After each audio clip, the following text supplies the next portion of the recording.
3 महीने हो गए थे।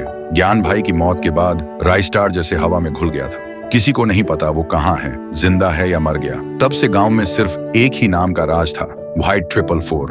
हर दिन लोगों को पकड़ता, जिंदा जला देता, गांव का सुकून छीन लिया था। आसमान में रोज धुआं होता था और जमीन पे सिर्फ राख। लेकिन एक रात व्हाइट 444 के प्राइवेट गोदाम में एक भयानक धमाका होता है। उसका सबसे महंगा fighter jet, rocket launcher, fighter truck, सब कुछ जलकर राख हो जाता है। व्हाइट 444 भाग कर आता है और जब देखता है पहली बार, उसके चेहरे पर डर होता है। वो चीखता है, किसने किया ये सब? तभी आसमान में एक ड्रोन दिखाई देता है और उसमें चलती है एक ऑडियो रिकॉर्डिंग राइस्टार की आवाज में।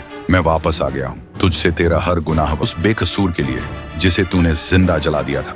अगली सुबह व्हाइट 444 के 20 से ज्यादा आदमी गायब हो जाते हैं। जहां भी लाश मिलती है वहां लिखा होता है, जस्टिस फॉर ज्ञान भाई। व्हाइट 444 के हाथ कांपने लगते हैं। वो चिल्लाता है, राइस्टार को ढूंढो, मार दो उसे। तभी आसमान से एक बड़ा सा पक्षी, मैकेनिकल ड्रोन बर्ड, उतरता है और उसके ऊपर बैठा होता है राइस्टार। सीधा व्हाइट 444 के सामने उतरता है। व्हाइट 444 बोलता है, तू है वो इंसान, बहुत मजा आया। पहली बार कोई टक्कर का मिला, पर तू अकेले आया, बड़ी गलती कर दी। राइस्टार बोलता है, मैं अकेले आया हूँ, लेकिन तेरे सामने ज्ञान भाई की रूह भी खड़ी है।